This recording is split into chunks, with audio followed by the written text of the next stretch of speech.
Bismillah ar-Rahman ar-Rahim. Wa sallallahu ala Sayyidina Muhammad wa ala alihi wa sahbihi wa sallam taslima. Wa la hawla wa la quwwata illa billahi al-aliyyil azim.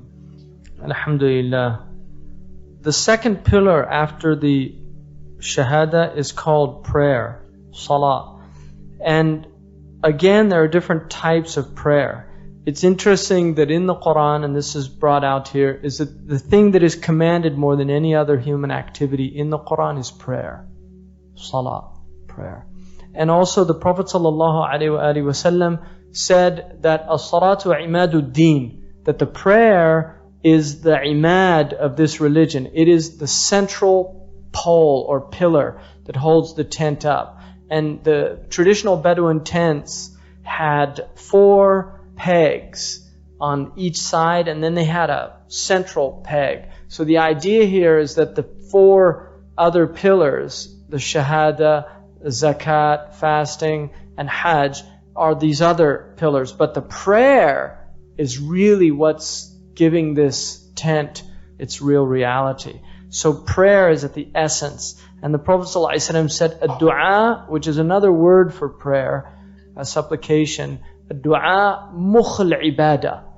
Prayer is the bone marrow of worship. And it's really interesting from a physiological point of view to describe it as the bone marrow, because what the bone marrow is, one, it's the core, and that's what it means. The Arabs say mukhu shay, the core of something. But the bone marrow is really what gives birth to the blood. It generates blood. It also generates the defense system or the immune system. And the Prophet in another hadith said, ad-du'a silahul mu'min. Prayer is the weapon of the believer. So the idea that prayer is like the immune system of the body. And that's why the Quran says that God does not punish a people that pray, that are calling on God.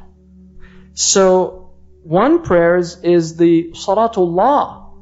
Allah prays, huwa alladhi yusalli alaykum, that He prays on you. So Allah subhanahu wa ta'ala, and His prayer is mercy. His mercy is called salah.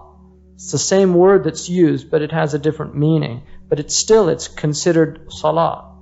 And then there's everything that's in the heaven and the earth is praying. So there's this prayer of creation. The Quran says, سَبَّحَ لِلَّهِ مَا فِي السَّمَاوَاتِ وَمَا فِي الْأَرْضِ. Everything is in this state of glorification. The thing that says in verse 24:41, have you not seen that everyone in the heavens and the earth glorifies God, the birds spreading their wings, each one knows its prayer and its glorification. So each one of the things in creation has a prayer, a salah, and it has a tasbih. When we pray, what do we do immediately after the prayer? Subhanallah, alhamdulillah. And that's tasbih. So we have salah, and in the prayer you're doing your tasbih as well. Subhana Rabbil A'la. I mean, that's the essence of the prayer, is sajda. So salah and tasbih, the idea of having a means to glorify God. And that's what essentially the prayer is. It's the means by which we've been given. And the third type is the prayer that all prophets have been given. So every prophet was given a prayer. They might not look the same. And that's why different religions have different outward forms of praying. Because just like different animals have different forms in which they do their worship, different communities have been given different forms. And Allah says we gave every ummah its own form. Shar'a wa minhaja. Its own shar'a, which is the law, and minhaja, the way in which it goes. So each one, now obviously things are similar, which is one of the reasons why in most traditions there's some form of praying with the hands and these type of things. You'll see similarities, but they don't have to be the same to be a prayer. And then finally there's the specific prayer, which is the ritual that Muslims do, and it's the second pillar of Islam. So those are the different types of prayer. And that prayer is divided into 2. Now that prayer is done 5 times a day, which is interesting also because 5 is an interesting number, obviously. We're just kind of stuck with it. We have 5 fingers, we have 5 toes on each side of our hands. 5 is also I mean, you can say why 5, and ultimately those type of things are غير معقول, they're irrational, meaning not that they're crazy, but that they're not something that our rational minds can arrive at. And I'm somebody that does not like to go into numerology. It's not that I don't think numbers have a reality, but numerology is kind of a path to insanity. And that's traditionally the way Muslims have looked at it. So numbers do have reality. Don't think they're not significant. They're very significant. But generally, we don't like to go in there. But I'll make a few remarks about 5. There are 5 pillars in Islam. There are 5 prayers in Islam. There are 5 rulings in every action. So every action falls under one of 5 categories. 5 is a very interesting number. It is the first number that occurs as a sum of an even and an odd. So you have after 1, which is the divine number, and it belongs to Allah alone. Allah's number is 1. And that's why wahid is the first number, but ahad is not. Ahad is not an adad. 1 is God's number. But if you look at 2 and 3, it's the even and the odd. وَالشَّفْعِ وَالْوِتْرِ, by the even and the odd. So Allah swears by the even and the odd. And the even and the odd is also represented in the male and the female. It's represented a lot. So the coming together of these 2 numbers produces 5. So it's an interesting number, and we do pray 5 times a day. The quintessence is the 5th nature, which is the spirit, the ruh. And because you have the 4 elements that we're composed of, which is earth, water, fire, and air. And then you have the quintessence, or the quinta essentia, which was the 5th essence, which is the spiritual essence that permeates the world. So we pray 5 times a day. 3 of those prayers are in when the sun is not visible, and 2 of them are when the sun is visible. So they're divided by night and وَالشَّفْعِ وَالْوِتْرِ. They're divided in that way. They're also done according to the movements of the sun, which again is harmonizing with the world.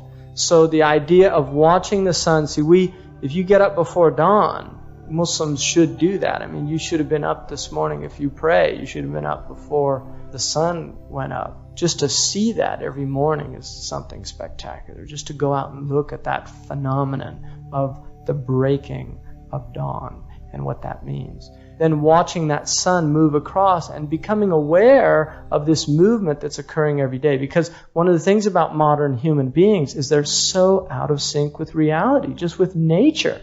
I mean, people are completely isolated. Food comes in packages. People don't just experience the earth anymore. I mean, people live in cities that are just all cement, and skyscrapers block out the sky. And there's a lot of people don't even know that the sun traverses the sky every day. They're not even aware of that fact. And these astronomical centers get calls all the time where people are horrified that they saw the moon during the daytime, and they want to know why the moon's out in the daytime. Literally, I read that in an astronomy book where people just see the moon for the first time in the daytime, and what's it doing up there in the sky? That's only supposed to come out at night. And so this is a type of detachment that people have. And I remember being in New Mexico with a group of inner city youth who'd never been outside of New York or New Jersey. And that night when the stars came out, they were in shock. They were literally in shock. And one of the things Emerson said is, if the stars only came out once every 1,000 years, how would we even know how to adore God? And that's part of what the stars are about. And that's why Ibrahim, who's the father of the Anbiya, what's the first thing that he does? Because he was kept, according to one tradition, in a sirdab for 12 years. He never saw the light of day. And when he was 12, he came out. And it was his first experience of the world. And he saw the stars. And he said, "This is my Lord." And then he saw the moon. He said, "No, this is." And they kept setting. And then he saw the sun. "This must be it." And then it set. And he said, "I don't love things that set." In other words, he knew that God was the one that didn't set. And so the ulama say that it's using the stars to prove the existence of God. That the order of the heavens is one of the ways of understanding that God is real. And that's something, I guarantee you that studying the stars will increase your iman. Just going out and watching them, looking and thinking about them. So doing those prayers, and obviously we have a rak'ah. Now I'm going to show you something, and this is one of the Egyptian scholars, Imam al-Sawi, points this out in one of his Aqidah books. The scholars, they call this milh, salt.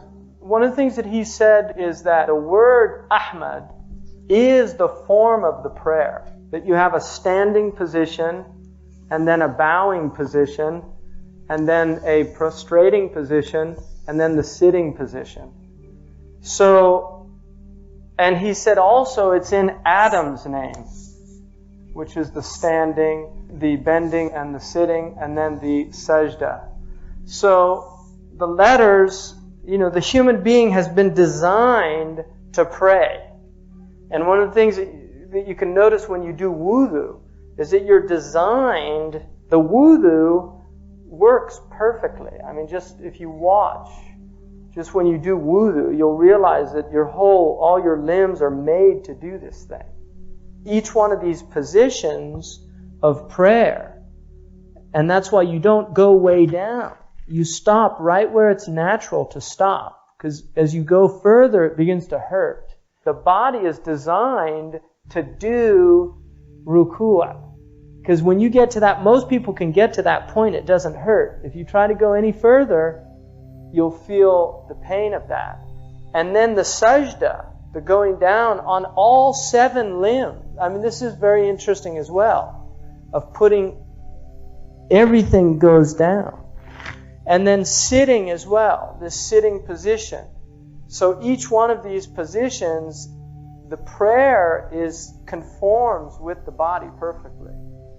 And these are natural positions to do. And part of the reason why in Islam you pray is because your body should be sharing in the worship of God.